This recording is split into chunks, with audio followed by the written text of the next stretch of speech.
Γεια, είμαι η Άννα και σήμερα για το μάθημα της θεωρίας του σύγχρονου θα αναλύσω τι είναι λύσιμο, χαλάρωμα, drop rebound, isolation coordination και θα δείξω ένα παράδειγμα για το καθένα. Λοιπόν, λύσιμο είναι η στιγμιαία απελευθέρωση της ισορροπημένης ενέργειας και των μυϊκών εντάσεων ενός σημείου του σώματος στην βαρύτητα. Καθώς είναι μία μη ελεγχόμενη κίνηση, συμβαίνει στιγμιαία, ενώ στη συνέχεια προκύπτει από αυτή μία διαδοχική κίνηση. Αντίθετα, το χαλάρωμα γίνεται σταδιακά.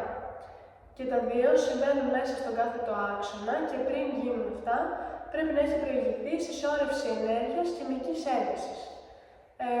Συνήθως το λύσιμο και το χαλάρωμα ξεκινάνε από μία άρθρωση. Και τα δύο μπορούν να γίνουν με τη χρήση δύο διαφορετικών τρόπων αναπνοής, στην αρχή εισπνοή και μετά εκπνοή, και αντίθετα εκπνοή και μετά εισπνοή. Τώρα θα αναφέρω ένα παράδειγμα για το λύσιμο με δύο διαφορετικές χρήσεις της αναπνοής. Η πρώτη θα είναι εισπνοή-εκπνοή και έπειτα εκπνοή-εισπνοή. Το λύσιμο θα γίνει στην άρθρωση του αγκώνα. Ξεκινάμε έχοντας το χέρι στον κάθετο άξονα, συσσωρεύω την ενέργεια και πάμε. Επίσης από εδώ και κάτω είναι πτώση. Η δεύτερη περίπτωση. Το χαλάρωμα είναι το ίδιο με το λύσιμο, απλώς γίνεται σταδιακά. Πάμε. Με τον ίδιο τρόπο.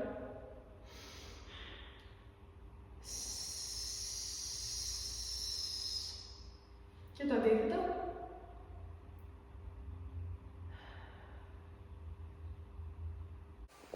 Το drop rebound είναι μία κίνηση. Είναι δύο έννοιες αλληλένδετες και αλληλοεξαρτώμενες. Το drop είναι η δράση της κίνησης, στην οποία ένα σημείο του σώματος υποκύπτει στη μία στη βαρύτητα, ενώ το υπόλοιπο σώμα αντιστέκεται. Αυτό συμβαίνει μέσα στον κάθετο άξονα. Το rebound είναι η φυσική ελαστική αντίδραση των μειών που γίνεται στο βάθος της κίνησης μετά τον drop. Με το rebound γίνεται η ανάκτηση της ενδυνάμει ενέργειας που έχει χαθεί στον drop. Έτσι το σώμα μπορεί να επανέλθει στην αρχική του θέση, δηλαδή να κάνει επαναφορά, ή να οδηγηθεί σε κάποια άλλη θέση.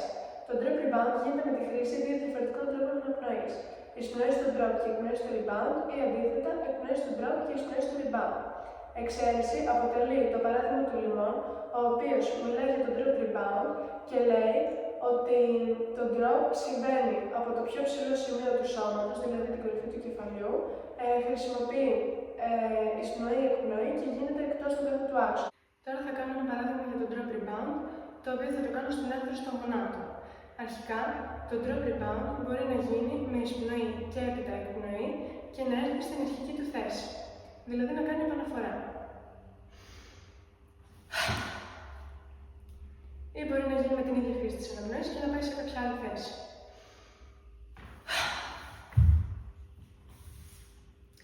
Επίσης, το drop rebound μπορεί να γίνει με τη χρήση εκπνοής και έπειτα εισπνοής. Π.χ. ή να καταλήξει σε κάποια άλλη θέση.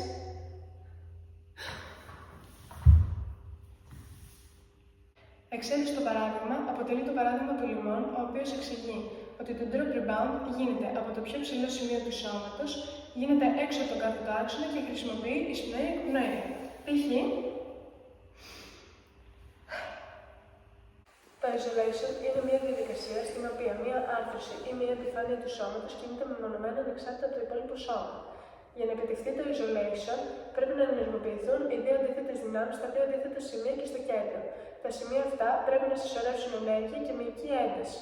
Το coordination είναι το αποτέλεσμα του isolation, σημαίνουν δύο ή περισσότερες κινήσεις σε διαφορετική ταχύτητα ή διαφορετική κατεύθυνση. Η αναπνοή μπορεί να γίνει με δύο τρόπους, με εισπνοή-εκπνοή ή το αντίθετο εκπνοή-εισπνοή. Λοιπόν, τώρα θα δείξω ένα παράδειγμα isolation. Στο πόδι. Αρχικά, για να γίνει η απομόνωση του ποδιού, πρέπει να έχει προηγηθεί η απομόνωση της άρθρωσης του ισχύου. Οπότε, για να γίνει αυτό, πρέπει να ενεργοποιηθούν πρώτα οι αντίθετες δυνάμεις και το κέντρο και να συσσωρεύσουν ενέργεια και μυϊκή ένταση. Σε αυτή την περίπτωση, αν το isolation γίνει στο δεξί πόδι, πρέπει να ενεργοποιηθεί ο αντίθετος ώμος και το αντίθετο πόδι. Οπότε είναι αυτό. Έτσι απελευθερώνει η άρθρωση του ισχύου και μπορεί επίσης να γίνει με εκπνοή και εισπνοή από το αντίθετο.